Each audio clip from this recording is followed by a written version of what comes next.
बाबा साहब डॉक्टर अम्बेडकर का वो नारा भारत बौद्ध में करना है और वर्तमान समय में भारत को हिंदू राष्ट्र बनाने की बात की जा रही है, जबकि doctor Ambedkar partition Indian Pakistan किताब में लिखते हैं कि भारत को हिंदू राष्ट्र बनाने का मतलब है भारत को अंधकार में ले जाना। भारत हिंदू राष्ट्र बनना चाहिए, मैं उसका समर्थन करूंगा क्योंकि वहाँ बौद्ध भी खुश है और जैन भी खुश है, सिख भी खुश है, लेकिन बनेगा हिंदू राष्ट्र होना चाहिए और इसका मांग मैं भी कर रहा हूँ। बौद्ध वहाँ सुरक्षित है, दलित सुरक्षित है। साथ भिक्षु संघप्रिय राहुल है जो जिनके नेतृत्व में, जिनके बैनर तले, जो उनका संगठन है, उसके बैनर तले आज दिल्ली के तालकटोरा स्टेडियम में संत रविदास जी की जयंती जो है वो मनाई गई थी।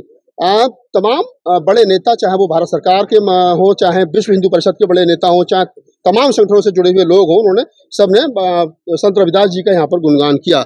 बंते जी, संत रविदास जी का वो नारा, उनका जो स्लोगन, ऐसा चाहूं राज में मिले सबन को अन्न, छोट बड़ो सब संब से रैदास रहे प्रसन्न, वर्तमान सरकार इस स्लोगन पर कितनी खरी उतरती है? वर्तमान सरकार माननीय नरेंद्र मोदी जी की नेतृत्व में जितना काम दलितों के लिए, संत गुरु रविदास जी के लिए कर रही है, वो जितनी प्रशंसा प्रधानमंत्री जी की जाए उतनी ज्यादा है। अभी 24 तारीख को बनारस में माननीय प्रधानमंत्री जी स्वयं एक भव्य मूर्ति गुरु जी का उदाहरण करने जा रहे हैं। देखिए, बाबा साहब डॉक्टर अंबेडकर जी की जो सोच थी कि पिछली पंक्ति में बैठे व्यक्ति को आगे कैसे ले जाया जाए, उसके लिए आरएसएस और भारतीय जनता पार्टी ने अपनी 2014 से लेकर के और 2024 तक जो उन्होंने काम किए, वो सब बाबा साहब डॉक्टर अंबेडकर और भगवान बुद्ध के विचारधाराओं को आगे बढ़ाने के लिए काम किया। नहीं, आप कह रहे हैं कि मोदी जी ने जो काम किया वो बाबा साहब और रैदास और बुद्ध के विचार को आगे ले जाने का काम किया। यहाँ तो 22 प्रतिज्ञा पे झगड़ा हो रहा है। बाबा साहब डॉक्टर अम्बेडकर ने जो 22 प्रतिज्ञा ली थी, उसको लेकर के दिल्ली सरकार के मंत्री का इस्तीफा हो जाता है। दिल्ली सरकार का मंत्री एक कठपुतला है, जिसको बोलते हैं दलितों के नपुंसक। मैं उसको नपुंसक कहता हूँ। अगर उसमें दम था तो अगर कन्वर्जन करना था जब था उसको, तो विधायक से रिजाइन करके कन्वर्जन करता ना, तब मैं मानता कि वो मंत्री है।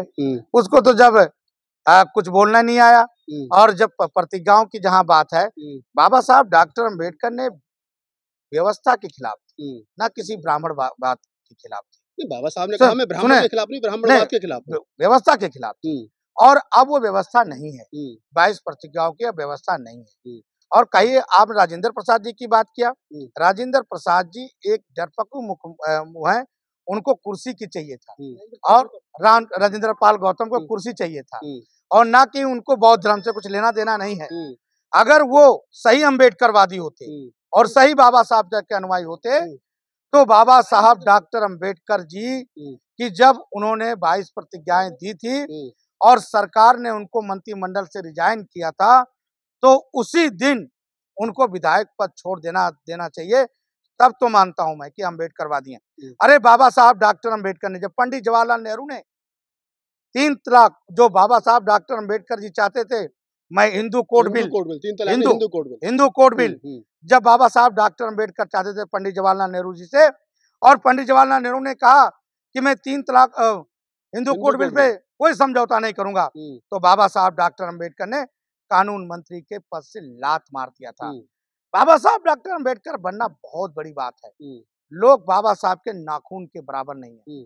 अगर बाबा साहब डॉक्टर अम्बेडकर की बात करते हैं, तो आपको मालूम होगा कि बड़े पैमाने से आदिवासी और बड़े पैमाने से दलित, मुसलमान और क्रिश्चियन बन रहा है। क्यों नहीं रोका जा रहा है? क्यों नहीं रोका जा रहा है? वो रोकने का काम करो ना। बाबा साहब डॉक्टर अम्बेडकर ने 56 में बौद्ध धर्म ग्रहण करके बहुत बड़ा काम किया। इतना बड़ा काम किया कि अगर उस समय बौद्ध धर्म ग्रहण नहीं कराते, तो करोड़ों दलित, मुसलमान और क्रिश्चियन बन जाते। बाबा साहब डॉक्टर अम्बेडकर ने जो काम किया, वो करना बड़ा नामुमकिन है।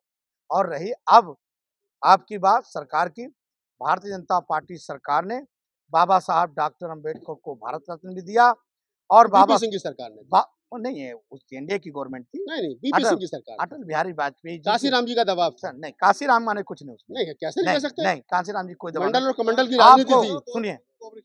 सुनिए, मैं आपको बता रहा हूँ, कांशीराम जी का एक अलग भूम है। कांशीराम ने तो सोए हुए कौम को जगाया है। लेकिन जहाँ भारत रत्न की बात है, वहां पर एनडीए की सरकार रही, अटल बिहारी वाजपेयी जी के सहयोग से भारत रत्न मिला।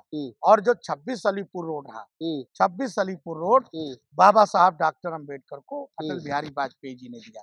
तो ऐसा नहीं है, मैं आज भी भारत सरकार से मांग करता हूं कि कांशीराम जी को, रामविलास पासवान जी को भी भारत रत्न मिलना चाहिए। ये हमारे दलित नेता हैं। आपने समानता की बात की, समरसता की बात की। अभी जब राम मंदिर के लिए चंदा इकट्ठा हो रहा था तो मध्य प्रदेश में धोबी समाज का चंदा ये कह करके वापस कर दिया गया, कह रहे तुम धोबी हो, तुम्हारा हम चंदा जो राम मंदिर के लिए लेंगे। कहाँ समरसता है, कहाँ समानता है? ये सब बात तो है नहीं, ये सब तो केवल लोगों के दिमाग में ऐसा फतूर है। मर्यादा पुरुषोत्तम भगवान राम कि जिस दिन प्राण प्रतिष्ठा हो रहा था, मैं स्वयं वहां मौजूद था, वहां समरसता देखने को मिला मुझे। मैं जहां बैठा था, मेरे से पीछे बागेश्वर धाम बैठे थे, मेरे से साथ अवधेशानंद जी बैठे थे, वहां समरसता था। मैं ऐसा तो कोई नजर आया नहीं वहां, तो ऐसा हो नहीं सकता। ये देखिए, आप लोग मीडिया के माध्यम से ये खबरें आती रहती हैं, जिनको हम लोग बताते हैं कि मर्यादा पुरुषोत्तम की विचारधाराओं को और भगवान बुद्ध के विचारधाराओं को और बाबा साहब के विचारधाराओं को इस समय भारतीय जनता पार्टी बड़े लंबे से काम कर रही है। और वो दिन दूर नहीं है, जो लोग नकली अम्बेडकरवादी, जो लोग कहते हैं कि आरक्षण खत्म कर देंगे, जो लोग कहते हैं कि आरक्षण खत्म कर देंगे, आरक्षण इस देश से मिट नहीं सकता। और आरक्षण भारतीय जनता पार्टी कभी खत्म नहीं होने देगी, क्योंकि इस देश का राजा नरेंद्र मोदी है। आप कह रहे हैं कि आरक्षण खत्म नहीं होगा, सवाल फिर वही खड़ा हो जाता है। आपने एक सवाल और नया पैदा कर दिया कि सरकारी कंपनियां बिक रही हैं, और जब कोई कंपनी बिक जाती है तो प्राइवेट सेक्टर में आरक्षण है नहीं और सरकार के पास नौकरी है नहीं, तो आरक्षण बचा कहाँ है? ये कांग्रेस ने काम किया ना, ये उनसे पूछे ना कांग्रेसियों से कि ये निजीकरण का काम किसने किया है। राहुल गांधी ने कल बड़ा आरोप लगाया प्रयागराज में, कह रहे हैं कि राम मंदिर प्राण प्रतिष्ठा में अमिताभ बच्चन थे, क्या नाम है, शाहरुख, तमाम लोग थे, तमाम सेलिब्रिटी थे, किसान नहीं थे, मजदूर नहीं थे, गरीब नहीं थे, दलित नहीं थे, शोषित नहीं थे, पीड़ित नहीं थे, वंचित नहीं थे, कोई नहीं था। असली भारत नहीं था, प्रधानमंत्री जी का अडानी अंबानी थे। राहुल गांधी तो एक जोकर है, और जोकर को जब आप कर लेते ना, 40 साल 50 साल आपकी गवर्नमेंट ने क्यों राम मंदिर बनाया? आप बना लिए होते। लेकिन आपको डर था मुसलमानों से कि मुसलमान लोग जो हैं। यार इंटरव्यू हो रहा है, मजाक थोड़ी चल रहा है यहाँ। चले सुनते जी, मैं फिर वहीं आप ही के सवाल पर आता हूँ। बाबा साहब डॉक्टर अम्बेडकर का वो नारा भारत बौद्ध में करना है, और वर्तमान समय में भारत को हिंदू राष्ट्र बनाने की बात की जा रही है, जबकि doctor Ambedkar partition India and Pakistan किताब में लिखते हैं कि भारत को हिंदू राष्ट्र बनाने का मतलब है भारत को अंधकार में ले जाना। भारत हिंदू राष्ट्र बनना चाहिए, मैं उसका समर्थन करूंगा, क्योंकि वहाँ बौद्ध भी खुश है और जैन भी खुश है, सिख भी खुश है। लेकिन बनेगा, हिंदू राष्ट्र होना चाहिए, और इसका मांग मैं भी कर रहा हूँ। बौद्ध वहाँ सुरक्षित है, दलित सुरक्षित है, और आपको मालूम होगा कि बाबा साहब डॉक्टर अम्बेडकर के संविधान ने ही अयोध्या में राम मंदिर बनने का दिया है। तो वही संविधान तो कह रहा है कि ये we the people of India, हम भारत के लोग, हिंदू, मुस्लिम, सिख, ईसाई, बौद्ध, जैन, पारसी, तमाम लोगों को मिलाकर के भारत बनाए। और जो एक तरफ जिस देश का प्रधानमंत्री हिंदू हो, राष्ट्रपति हिंदू हो, सचिव हिंदू हो, 90-100% मुख्यमंत्री हिंदू हो, तो फिर हिंदू राष्ट्र और कैसा चाहिए आप लोगों को? एक बात आपने कहा कि बाबा साहब डॉक्टर अम्बेडकर मुसलमान बेचारे थे। बाबा साहब डॉक्टर अम्बेडकर का रिजाइन आपने पढ़ा है? बिल्कुल पढ़ा है मैंने।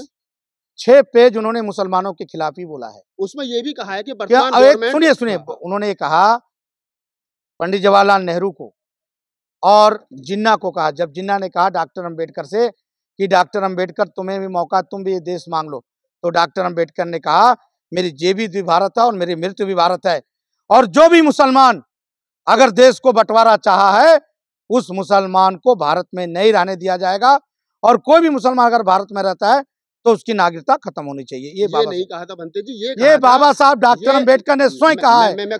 आपने पढ़ाई नहीं है, दोबारा पढ़िए, और जो समझौता है उसको पढ़िए। बाबा साहब डॉक्टर अम्बेडकर मुसलमानों के खिलाफ थे, और बाबा साहब डॉक्टर अम्बेडकर मुसलमानों के 100% खिलाफ थे। अच्छा, मैं आपकी बात को थोड़ी सी और क्लियर कर देता हूँ हमारे दर्शक, ताकि आपको भी कुछ ना कहें, मुझे भी कुछ ना कहें। बाबा साहब डॉक्टर अम्बेडकर ने ये कहा था कि धर्म के नाम पर अगर देश का बंटवारा हो रहा है, तो फिर एक भी हिंदू वहां नहीं होना चाहिए और एक भी मुसलमान यहाँ नहीं रहना चाहिए। ये बाबा साहब की कोटेशन। देखिए, बाबा साहब डॉक्टर अम्बेडकर ने धर्म के नाम पे कहा, लेकिन बाबा साहब डॉक्टर अम्बेडकर की जो विचारधारा थी, वो विचारधारा दलितों को, गरीबों को न्याय दिलाने की थी, समानता की बात थी, जो अभी रामराज में मिलने जा रहा है। चलिए, आप भंते संतप्रिय राहुल हैं और जैसा इन्होंने कहा कि राम राज में बाबा साहब डॉक्टर अम्बेडकर का सपना जो है वो साकार हो रहा है। आप तमाम प्रबुद्ध लोग हैं कि राम राज में बाबा साहब डॉक्टर अम्बेडकर का सपना साकार होगा या नहीं होगा, ये भाषी बातें भविष्य के गर्म में है। भंते जी जो है वो बड़े प्रबुद्ध हैं, बौद्ध भिक्षु हैं, चीवर में हैं। हमारी सबकी जिम्मेदारी बनती है कि हम उनका सम्मान करें, लेकिन फिर वही सवाल खड़ा होता है कि डॉक्टर अम्बेडकर की वो 22 प्रतिज्ञा और उनका सपना के भारत बौद्ध में हो, उसमें राम राज और राम राज में धोबी समाज का चंदा लौटा देना, ये कह करके कि हम धोबियों का चंदा नहीं लेंगे, तो सवाल तो बनता है। हालांकि भंते जी बहुत सारे सवालों से बचते हुए दिखाई दिए, लेकिन फिर भी आज इस पूरी बातचीत के बारे में आपकी क्या प्रतिक्रिया है, कमेंट सेक्शन में बताइए। धन्यवाद। हमारे चैनल बहुजन दस्तक को लाइक, शेयर, सब्सक्राइब देखना मत भूलिएगा। जय भीम, जय भारत, जय संविधान, नमो बुद्धाय। धन्यवाद। चैनल आर्थिक समस्या से गुजर रहा है। अगर आप बहुजन समाज में बाबा साहेब अम्बेडकर और तथागत बुद्ध की विचारधारा को अधिक से अधिक लोगों तक पहुंचाना चाहते हैं तो हमें आर्थिक सहयोग प्रदान करें, ताकि हम अपने चैनल के माध्यम से देश विदेश में समता, बंधुता, एकता और संवैधानिक अधिकारों को ज्यादा से ज्यादा लोगों तक पहुंचा सकें। आप अपनी सहायता राशि नीचे लिखे खाते में जमा करा सकते हैं। खाता धारक गौतम रत्न, खाता संख्या 316957686551, IFSC कोड SBIN 0060336, बैंक भारतीय स्टेट बैंक। आप हमारे बैंक खाते का विवरण स्क्रीन पर भी देख सकते हैं। जय भीम, जय भीम। मैं गौतम रत्ना आपका बहुजन फिल्म प्रोडक्शन में स्वागत करता हूं और आप हमारे प्रोडक्शन हाउस के अंदर अपना कैरियर बना सकते हैं as a film director, as a producer and actor and actress and editor and cinematographer also.